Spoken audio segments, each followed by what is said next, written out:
In this last video of our trip to Quartzsite and Waldo's upgrades, we leave Santee and head over the mountains to Borrego Springs. Storms lined up along the California coast and caused a lot of flood and wind damage. With a little planning, we managed to stay out of its way. We arrived at the Tamarisk Grove campground and enjoyed a few sunny yet cool days. The next morning we drove over the mountain and into the town of Borrego Springs. When you leave the park, it is a steep climb in elevation. It is a beautiful drive, and if you're lucky, you might get to see a bighorn sheep. We did not.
You enter the town of Borrego Springs through a roundabout.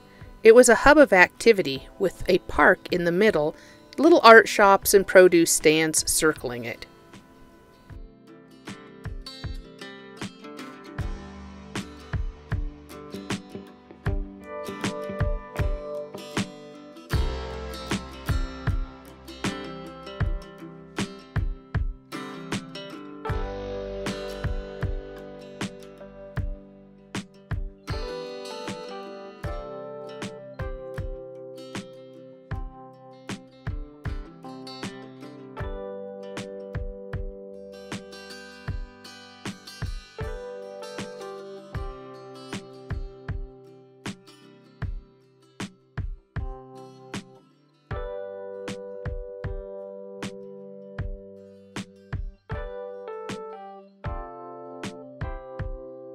Anza Borrego State Park has 2 campgrounds and a visitor center. We find that checking out the visitor center first helps us plan what we might want to do while we're there. This visitor center had a lot of information about plant life, animal life, and great hikes in the area. The park is even somewhat dog-friendly in that there is a mile-long walking path between the visitor center and Palm Canyon Campground. Skip loved having the opportunity to stretch his legs and sniff everything. Barrel cactus.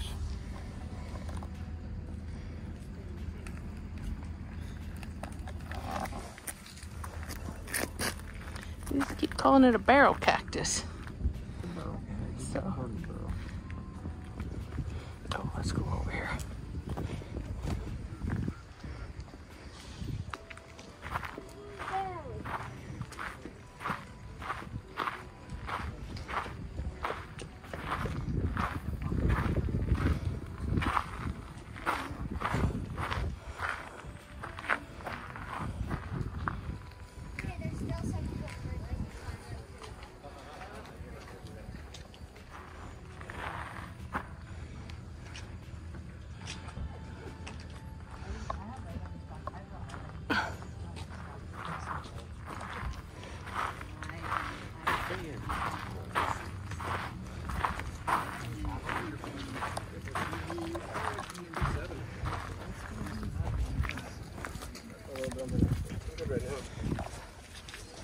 I know, I keep calling it a date palm. Maybe it's not. California something. California fan palm. Okay. Female. Female? Did you ask? Was she winking at you? Ooh, no. Yep. Female. Female. Okay. Well, glad you figured that out.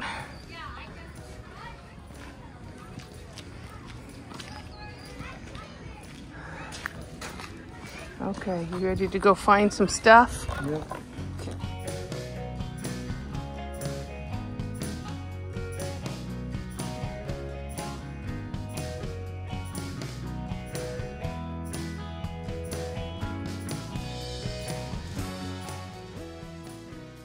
After our stop at the visitor center, we had a real treat in meeting up with Debbie and John of the YouTube channel From She to Me.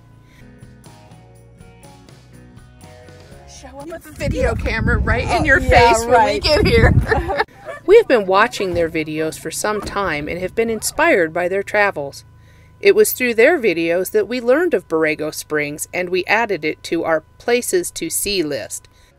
Debbie is full of really brilliant ideas for van organization and handy hacks. She came up with this screen windshield cover custom made for the Sprinter van. I can't tell you how much we love ours. It keeps out the heat yet allows us to still see out. And John told us about the ceramic window tinting that they had installed and it keeps out the UV light. This is something we're definitely going to look into. We stayed 3 nights at Tamarisk Grove Campground and then moved over to Palm Canyon. I was able to snag 3 extra nights there. However, we had to move campsites every day, but it was well worth it.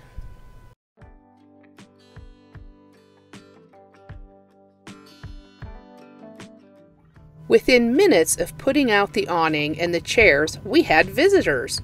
First was a squirrel and a friendly chipmunk. Then came a very persistent dove seeking peanuts. Skip is not fond of sharing his snacks.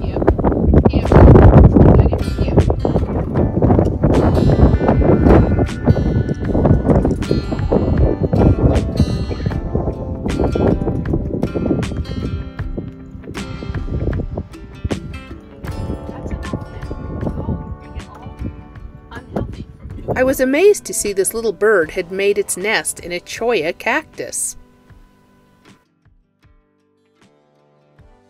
Here is a beautiful desert sunrise that we would like to share with you.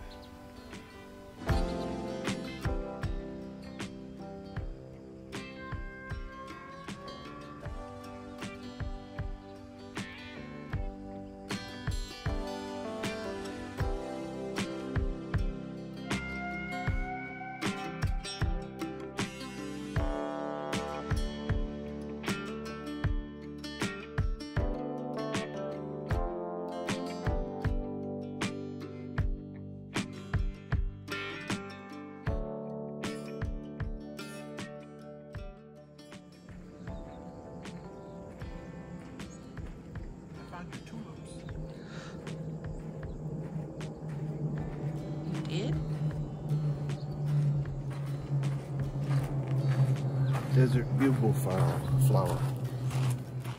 We learned quickly that the weather changes fast. Clouds and dark skies roll in with threats of rain only to leave as quickly as they come.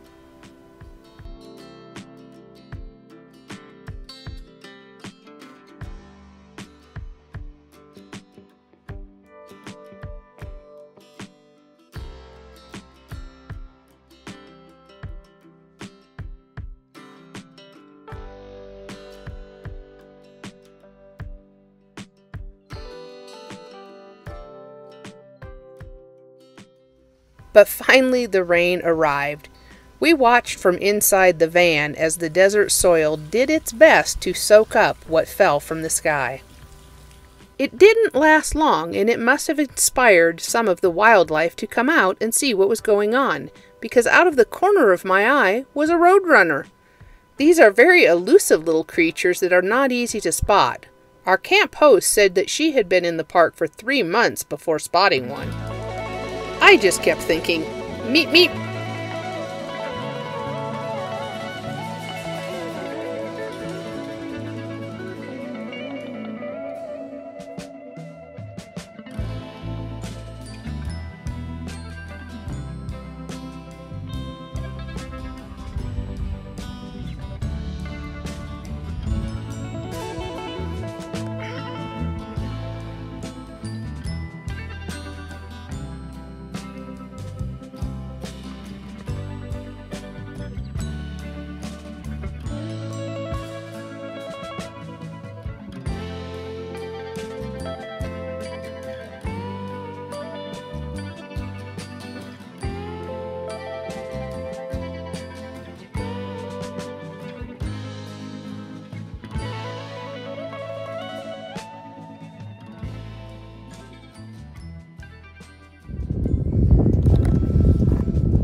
your head in there.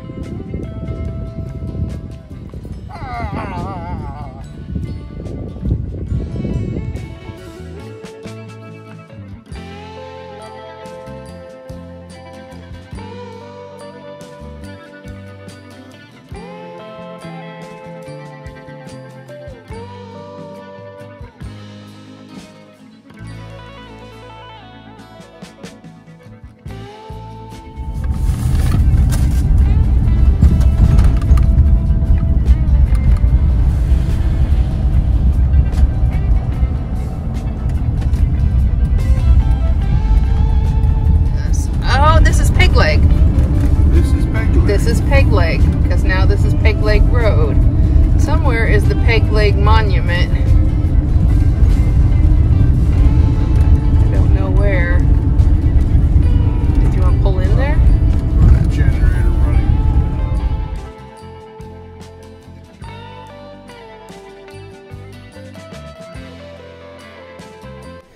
Thomas Peg Leg Smith was a notorious Wild West fur trapper, gold prospector, horse thief, and slaver, whose legacy is best remembered for the supposed gold jackpot that he claimed to have found and lost until the day he died.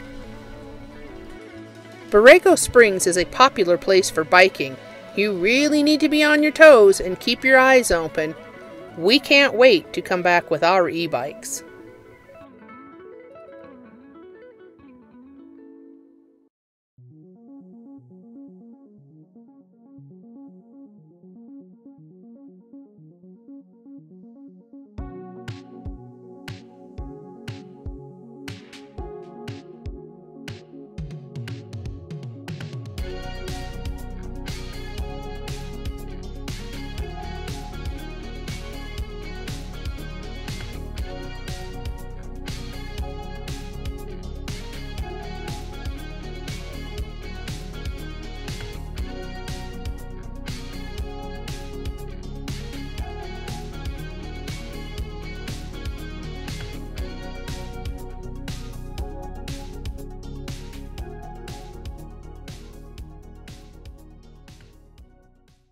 We woke up early on our last morning in the park. It was bittersweet, but time to move on. We both knew this would be a place that we will return to.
All morning we drove east with the sun in our eyes, but we had a goal.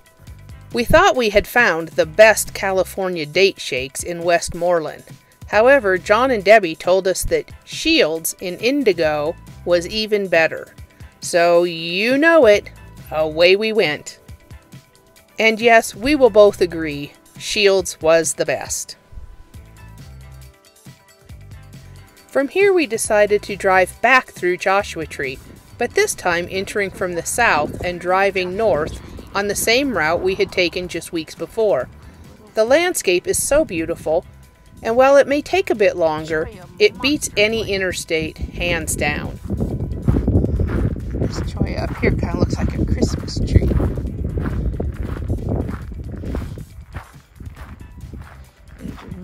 yourself to pay attention. Don't walk into a cholla. I don't know what that is.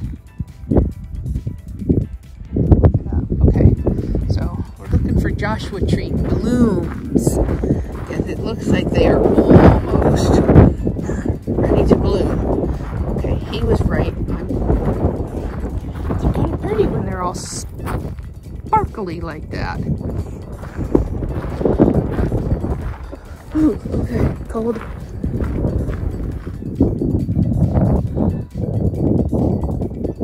There's the almost ready to bloom.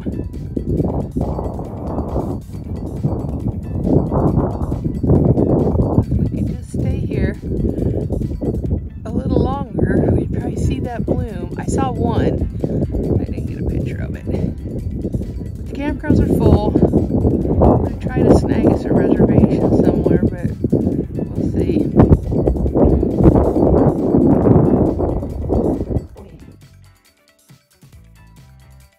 I did manage to snag us one night at Jumbo Rock's campground.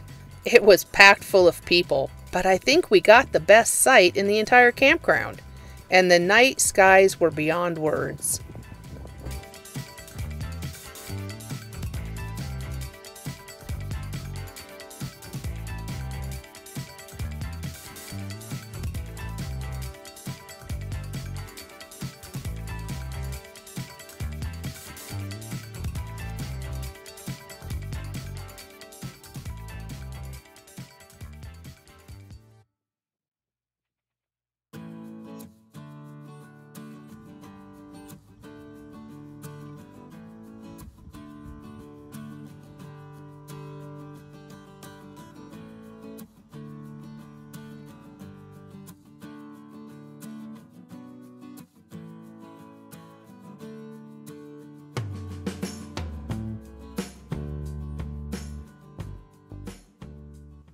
You can actually see a shadow around the moon.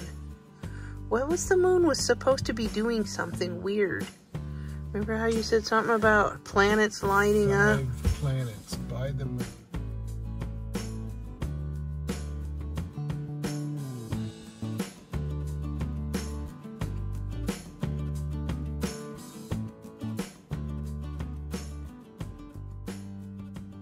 Here's a little video driving through the town of Joshua Tree, California.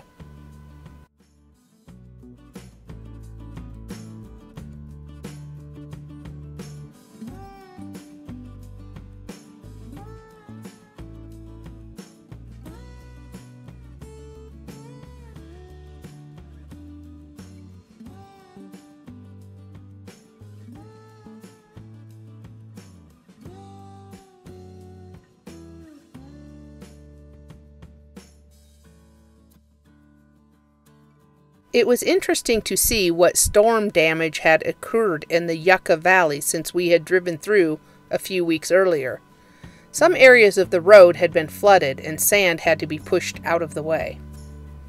It was a real white-knuckle drive through the valley as 30-mile-an-hour wind gusts kept slamming into the side of Waldo. I was glad we had the RIP package installed by Agile Off-Road. Without it, we would have never completed the day's drive with those kind of winds. We found a free BLM campground called Sawtooth Canyon. Fingers crossed we would be able to find an empty spot on a Friday night. No such luck. The webpage stated that camping was allowed only in designated sites. Well, given the high winds, we decided to push the limits a bit, and we found a little pull-off in the campground and called it home for the night.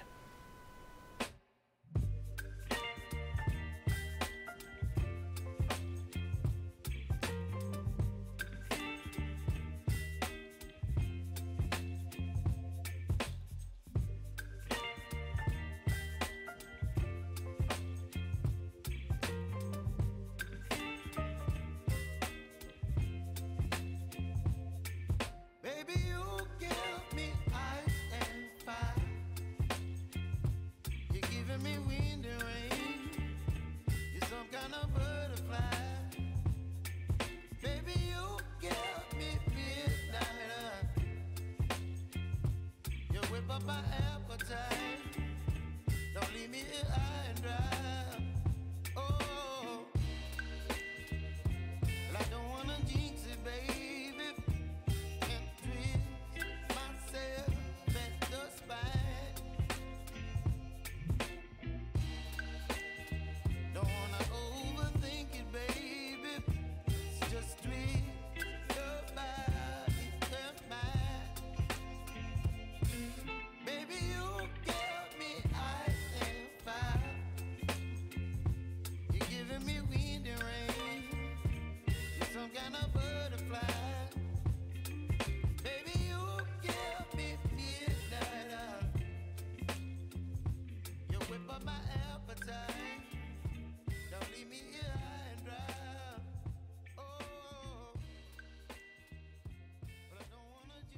From here we made fairly fast tracks for home.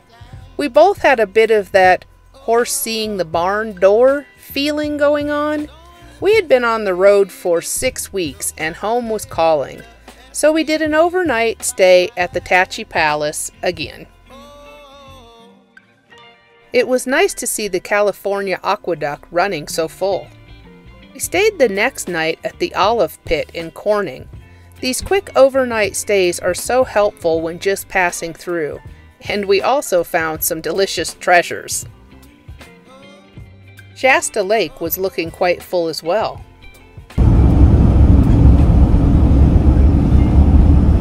Wow. Look, there's a bike trail right there. Yeah, we gotta bring our bikes here sometime, go exploring, honey. At our last roadside rest stop to make lunch, we pulled in next to a schoolie.